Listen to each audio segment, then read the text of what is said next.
आज के इस वीडियो में हम जानेंगे रिज्यूम कैसे बनाया जाता है। देखिए, रिज्यूम किसी संस्थान या किसी कंपनी में जाने के लिए रिज्यूम देना होता है कि उसके आधार पे आपका सिलेक्शन किया जाता है कि आप उसके योग्य हैं या नहीं। तो चलिए, रिज्यूम में सबसे पहले पर्सनल इन्फॉर्मेशन दिया गया है। इससे पर्सनल इन्फॉर्मेशन है और उसके बाद अलग अलग डिटेल है। तो चलिए शुरू करते हैं। तो यहाँ आप अपना नेम लिख देंगे। जैसे एग्जांपल के तौर पे हम अपना नाम लिख लेते हैं आकाश कुमार।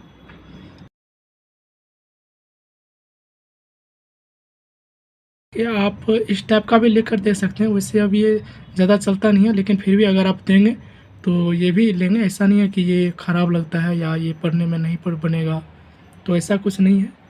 और ज़्यादातर लोग कंप्यूटर से ही बनवा के निकलवाते हैं, तो आप ऐसे भी दे सकते हैं, इसमें कोई प्रॉब्लम नहीं है। ठीक है, यह फादर्स नेम, आप अपने पिता का नाम लिखेंगे।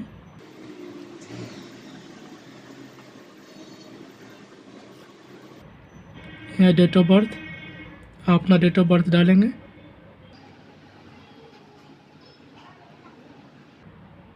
यहाँ ब्लड ग्रुप, जो आपका ब्लड ग्रुप होगा वो डालेगा, वो पॉजिटिव है या ए बी पॉजिटिव है या बी पॉजिटिव हो।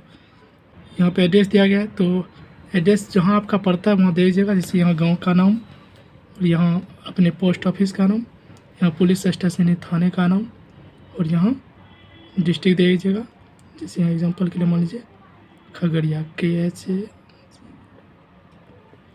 खगड़िया बिहार। ठीक है, आगे है ईमेल आईडी। यहाँ पर आप अपना ईमेल आईडी डालिएगा।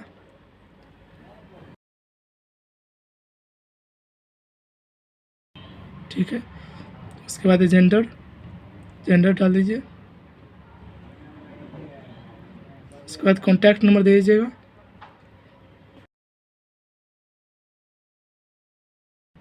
उसके बाद है आपका शादी हुआ या नहीं, मैरिटल स्टेटस, आपका शादी हुआ है नहीं वो डालिएगा। तो अगर आप अनमैरिड हैं तो अनमैरिड डालिएगा, अगर आपकी शादी हुई है तो मैरिड डालिएगा। एजुकेशन क्वालिफिकेशन, तो यहाँ पे आता है एजुकेशन क्वालिफिकेशन। यहाँ जो एग्ज़ाम है वो एग्ज़ाम लिखेंगे। यहाँ बोर्ड, जिस बोर्ड से आप हैं, जैसे आप इंग्लिश मीडियम है तो CBSE, अगर आप बिहार बोर्ड से हैं तो BSAB, या आप UP बोर्ड से हैं तो अलग अलग लिखेंगे। तो यहाँ है पासिंग ईयर और यहाँ परसेंटेज। ठीक है, तो देखिए नेम ऑफ एग्ज़ाम, 10th का एग्ज़ाम, यहाँ 10th डाले।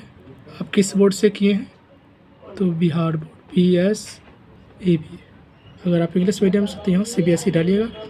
पासिंग ईयर क्या है 2017, आप जिस वर्ष पास किए होंगे उसका यहाँ डालेंगे। यहाँ परसेंटेज कितना है तो वो डालेंगे। ठीक है, तो आगे है इंटर जिस बोर्ड से पास किए हैं उस बोर्ड का नाम डालेंगे। उसके बाद पासिंग ईयर क्या है 2019।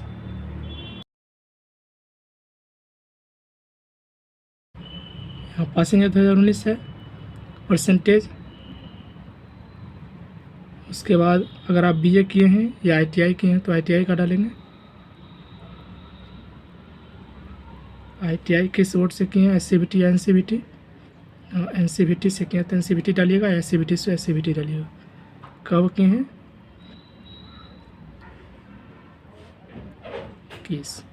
कितना परसेंटेज है उसमें 78%।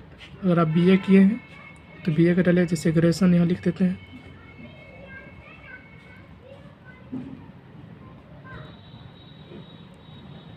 ग्रेजुएशन, अगर आप साइंस से हैं तो यहाँ ब्रैकेट में साइंस दीजिएगा, आर्ट्स से हैं तो आर्ट्स से दीजिएगा।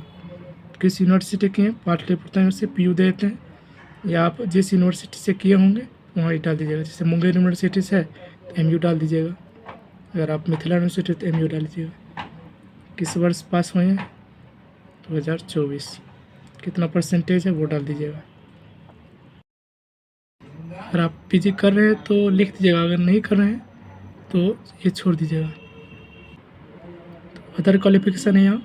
अदर क्वालिफिकेशन में अगर आप कंप्यूटर किए हैं या कोई अदर होटल मैनेजमेंट का कोर्स किए हैं, तो जो भी है वो डाल दीजिएगा।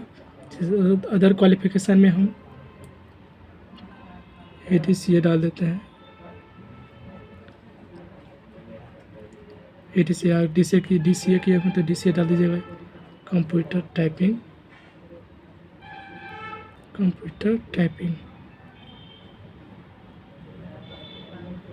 ठीक है। अगर आपको लैंग्वेज जो आती है, जैसे अगर आप हिंदी जानते हैं तो हिंदी, इंग्लिश या गुजराती या बंगाली, अगर आप जो जानते हैं वो दे सकते हैं। अगर आप हिंदी इंग्लिश ही जानते हैं तो सिर्फ हिंदी और इंग्लिश दीजिएगा, हिंदी इंग्लिश। अगर आप कोई और लैंग्वेज जानते हैं तो यहाँ लिख सकते हैं। अगर आप कहीं काम किए होंगे तो आपके पास एक्सपीरियंस सर्टिफिकेट होगा, या अगर आप कोई काम नहीं किए हैं किसी भी जगह तो यहाँ फ्रेशर लिख दीजिएगा। फ्रेशर का मतलब होता है अभी आप नए हैं,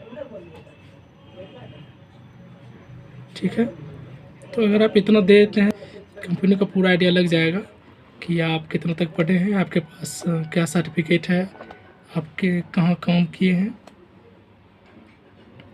तो ठीक है, मिलेंगे नेक्स्ट वीडियो में। धन्यवाद।